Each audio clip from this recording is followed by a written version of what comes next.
শ্ৰদ্ধাৰ শিক্ষাগুৰুসকল নমস্কাৰ আৰু সংগ্ৰামী অভিনন্দন গ্ৰহণ কৰিব। নিম্ন প্ৰাথমিকৰ পৰা মহাবিদ্যালয় পৰ্যায়লৈকে লগতে 2013 চন আৰু 2021 চনত বঞ্চিত প্ৰাদেশিকৰণৰ পৰা বঞ্চিত সকলোবোৰ শ্ৰদ্ধাৰ শিক্ষাগুৰুকে মোৰ আন্তৰিক শ্ৰদ্ধা আৰু সংগ্ৰামী অভিনন্দন জ্ঞাপন কৰিলোঁ। শ্ৰদ্ধাৰ শিক্ষাগুৰুসকল, প্ৰাদেশিকৰণ সম্পৰ্কীয় কেইটামান কথা আপোনালোকক জনাব বিচাৰিছোঁ। আমাৰ বিভিন্ন পৰ্যায়ৰ শিক্ষকসকলে আমাক যোগাযোগ কৰি আছে ফোন যোগে যে মোৰ সমস্যাটো কি হ'ব, বা LP শিক্ষকে ফোন কৰিছে, বা MA হাই স্কুল, ছিনিয়ৰ ছেকেণ্ডাৰী, হাই ছেকেণ্ডাৰী, কলেজ, আমাৰ বিভিন্ন সমস্যা আছে।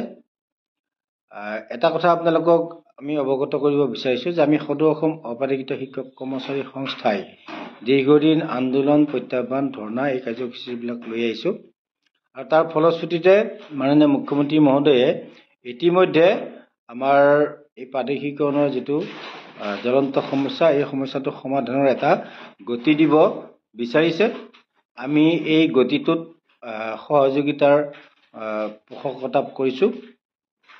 এতিয়া কথাটো হ'ল, আমাৰ মাজত যিমানবিলাক সমস্যা আছে, এই সমস্যাবিলাকৰ কিছুমান সমস্যা এনেকুৱা সমস্যা যে এতিয়া সমাধান হ'ব নে নহয় তাৰ এটা নিশ্চিতি আজিৰ তাৰিখত কোনে দিব পৰা নাই। বিশেষকৈ বঞ্চিত শিক্ষকসকলৰ যিটো সমস্যা, এই সমস্যাটো, আৰু আমাৰ অপাধিকৃত হৈ থকা শিক্ষানুষ্ঠানবিলাকৰো সমস্যা আছে। আজি কিছুদিনৰ পৰা গম পাইছোঁ যে বহুত শিক্ষকে ফোন কৰি আছে যে মোৰ ইউডাইচটো বন্ধ কৰি দিছে ছাৰ, মই এতিয়া কি কৰিম, বা 2022 চন 2021 চনতে মোৰ ইউডাইচটো বন্ধ হৈছে, এতিয়া মই কি কৰিম। এতিয়া চাওক, এই ক্ষেত্ৰত আপোনালোকে যিসকলৰ ইউডাইচ বন্ধ হৈছে, মই তেখেতসকলক এটা কথা ক'ব বিচাৰিছোঁ যে আপোনালোকে MIS-ৰ লগত যোগাযোগ কৰক। ডিষ্ট্ৰিক্ট MIS হওক বা ব্লক MIS হওক, তেওঁলোকৰ লগত যোগাযোগ কৰক আৰু সমান্তৰালভাৱে আপোনালোকে লোকেল MLA বা লোকেল মন্ত্ৰী যিবিলাক আছে নিজা সমষ্টিৰ, তেওঁলোকক লগ কৰক। লগ কৰি যাতে আপোনালোকৰ এই ইউডাইচবিলাক যাতে এক্টিভ কৰি লয়, কাৰণ যদি ইউডাইচটো এক্টিভ হৈ নাথাকে তেতিয়া প্ৰাদেশিকৰণৰ আওতাত আপোনালোকৰ শিক্ষানুষ্ঠানখন নপৰিব। ইউডাইচটো যিকোনো প্ৰকাৰে এক্টিভ কৰিব লাগে। তাৰ কাৰণে যদি আপোনালোকৰ স্থানীয় যিজন বিধায়ক বা মন্ত্ৰী আছে, তেওঁ যদি ৰিকমেণ্ড কৰে, তেওঁ যদি আপোনালোকৰ শিক্ষানুষ্ঠানখনৰ কাৰণে যদি চৰকাৰৰ লগত বিভাগীয় মানুহৰ লগত যদি যোগাযোগ কৰি আপোনালোকৰ ইউডাইচটো খুলি দিয়ে, তেতিয়া নিশ্চয় আপোনালোকে এটা কাম কৰিব লাগিব। লগে লগে আপোনালোকৰ যিখিনি এনৰলমেণ্ট আছিল, এই এনৰলমেণ্টখিনি ইউডাইচত আপডেট দিব লাগিব। সমান্তৰালভাৱে কিন্তু আপোনালোকে আপাৰ আই ডি বনাব লাগিব। এই তিনিটা কথা অত্যন্ত জৰুৰী। ইয়াৰ পিছতে মই বিশিষ্ট সূত্ৰে গম পাইছোঁ যে আমাৰ লগতে থকা শিক্ষক সংস্থাৰ লগত বিষয়ভাৱ লৈ থকা যিখন আমাৰ আগৰ কমিটি আছিল, এই কমিটিখিনিৰ বিষয়ভাৱ লৈ থকা কিছু ব্যক্তিয়ে ইতিমধ্যে বহুত শিক্ষানুষ্ঠানৰ প্ৰধানৰ পৰা মানে যিবিলাকৰ ডাইস্কুট বন্ধ হৈছে, তেওঁলোকৰ পৰা ইতিমধ্যে এটা বৃহৎ অংকৰ ধন লৈ ইউডাইচটো খুলি দিম বুলি মানে এনেকুৱা মিছা প্ৰতিশ্ৰুতি দিছে। আপোনালোকে কোনো কাৰণতে এনেকুৱা কথাত প্ৰলোভিত নহ'ব। কোনো শিক্ষকে বা কোনো নেতাই আপোনালোকৰ ইউডাইচটো খুলি দিব নোৱাৰে। ইউডাইচটো একমাত্ৰ ৰাজনৈতিকভাৱে এটা প্ৰেছাৰ এটা লাগিব, আৰু আপোনালোকে যদি MIS-ক যদি আপোনালোকে পতিয়ন নিব পাৰে, তেতিয়াহ'লে হয়তো আপোনালোকৰ ইউডাইচটো এক্টিভ হ'ব। আৰু ইউডাইচটো এক্টিভ হ'লেই নহ'ব, ইউডাইচত আপোনালোকে এনৰলমেণ্ট এণ্ট্ৰি কৰিব লাগিব, আৰু এই এনৰলমেণ্টখিনি ইউডাইচত আপডেট দিব লাগিব। সমান্তৰালভাৱে কিন্তু আপাৰ আই ডি বনাব লাগিব। এইখিনি আমাৰ শিক্ষানুষ্ঠান এইখিনি কাৰণে ক'লোঁ। আৰু 2 নম্বৰ কথাটো হ'ল, বহুত শিক্ষকে ফোন কৰি আছে যে আমাৰ জইনিং ডেটৰ ক্ষেত্ৰত কিন্তু ৰিলেক্সন থাকিব। আজিৰ তাৰিখত ৰিলেক্সন কি থাকিব এই কথাষাৰ স্পষ্ট নহয়। তথাপিতো কৈছোঁ যে জইনিং ডেটৰ ক্ষেত্ৰত কোনো কাৰণতে 31/12/2010 এই যিটো তাৰিখ, এই তাৰিখটো আমি সংস্থাই মানি লোৱা নাই। তাতে কিছু ৰিলেক্সেশ্যন থাকিব। এই ক্ষেত্ৰত শ্ৰদ্ধাৰ শিক্ষাগুৰুসকলক মই আশ্বস্ত হ'বৰ কাৰণে আহ্বান জনালোঁ। আৰু এতিয়া মেইন কথাটো আহিল, ড্ৰপ শিক্ষকসকলৰ কথা। ড্ৰপ শিক্ষকসকলৰ বিষয়টো অত্যন্ত জটিল হৈ আছে। চৰকাৰখনে এতিয়াও ড্ৰপ শিক্ষকসকলৰ যিটো বিষয়বস্তু, এই বিষয়বস্তুটোক এটা সমাধানৰ গতি দিবৰ কাৰণে বা সমাধানৰ কাৰণে তেখেতসকলে কোনো ধৰণৰ প্ৰস্তুতি লোৱা নাই বুলি আমি বিশিষ্টভাৱে গম পাইছোঁ। এই ক্ষেত্ৰত কিন্তু আমাৰ শিক্ষকসকলৰ ঐকান্তিক এটা প্ৰচেষ্টা অত্যন্ত জৰুৰী, এতিয়াও প্ৰয়োজন হৈ আছে।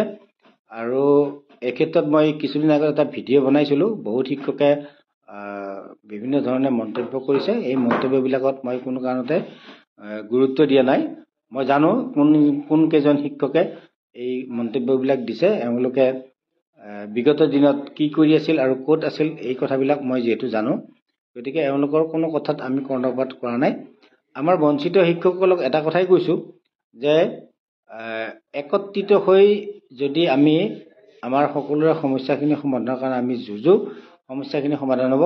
আৰু যদি আপোনালোকে ভাবে, আপোনালোকে যদি ভগাই ভগাই লয় যে 5জন এফালে থাকক, 5জন এফালে থাকক, আমি এনেকৈ কিবা কিবি কৰি থাকোঁ, এনেকুৱা ধৰণৰ ভাগ ভাগ কৰি যিবিলাক কাৰ্য কৰি থকা হৈছে, এই কাৰ্যবিলাকৰ পৰা আমি ভাল ফল নাপাম। গতিকে বঞ্চিত শিক্ষকসকলৰ প্ৰতি আমাৰ এটা আহ্বান থাকিব, আপোনালোকে যদি ভাবিছে আমি গোটেই বঞ্চিত শিক্ষকখিনি একাষৰীয়া হৈ একত্ৰিত হৈ আমি কিবা এটা কৰিব বিচাৰিছোঁ, এই কথাখিনি আপোনালোকে স্পষ্ট কৰক। তেতিয়াহ'লে আমি সদৌ অসম অপাৰেগিত শিক্ষক কৰ্মচাৰী সংস্থাৰ মঞ্চৰ পৰা আপোনালোকৰ বিষয়টো আমি বাদ দিম। আৰু যদি ভাবিছে যে আমাৰ আছুতীয়া কোনো সংগঠনৰ দৰকাৰ নাই, তেতিয়াহ'লে আপোনালোকে সেই কথাটো আমাক স্পষ্ট কৰক। এই স্পষ্ট কৰা কথাখিনি কিন্তু আনুষ্ঠানিক হ'ব লাগিব।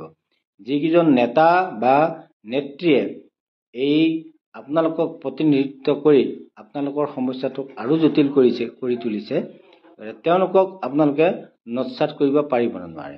আপোনালোকে যদি তেওঁলোকক নস্যাৎ কৰিব নোৱাৰে, তেওঁলোকক যদি আপোনালোকে বাধা দিব নোৱাৰে, তেওঁলোকে যিবিলাক দুষ্কাৰ্য কৰি আছে সেইবিলাক যদি বাধা দিব নোৱাৰে, তেতিয়াহ'লে আমি ভাবিছোঁ যে সদৌ অসম অপাৰেগিত শিক্ষক কৰ্মচাৰী সংস্থাৰ মঞ্চত ইয়াৰ এটা মুকলি আলোচনা আমি অচিৰেই পাতিম। আৰু এই মুকলি আলোচনাৰ ভিত্তিত আপোনালোকৰ বিষয়টো, অৰ্থাৎ বঞ্চিত শিক্ষক কৰ্মচাৰীসকলৰ যিটো বিষয়টো সদৌ অসম অপাৰেগিত শিক্ষক কৰ্মচাৰী সংস্থাৰ যি দাবী চনদ আছে, দাবী চনদত থাকিব নে নাথাকিব, এই কথাটো কিন্তু আপোনালোকে নিজে নিশ্চিতি দিব লাগিব। হয় এই ড্ৰপ সন্থা বোলা এই সন্থাটোক আপোনালোকে নস্যাৎ কৰিব লাগিব, নহয় আমাৰ সংস্থাৰ পৰা আপোনালোকৰ দাবীটো উইথড্ৰ কৰিব লাগিব। এই কথাটো আপোনালোকক ক'লোঁ।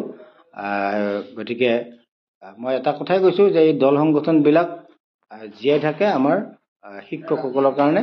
আমি শিক্ষকসকলে যদি নস্যাৎ কৰোঁ, আমি যদি শিক্ষকসকলে সমৰ্থন নিদিওঁ, তেতিয়া সংস্থা জীয়াই থাকিব নোৱাৰে।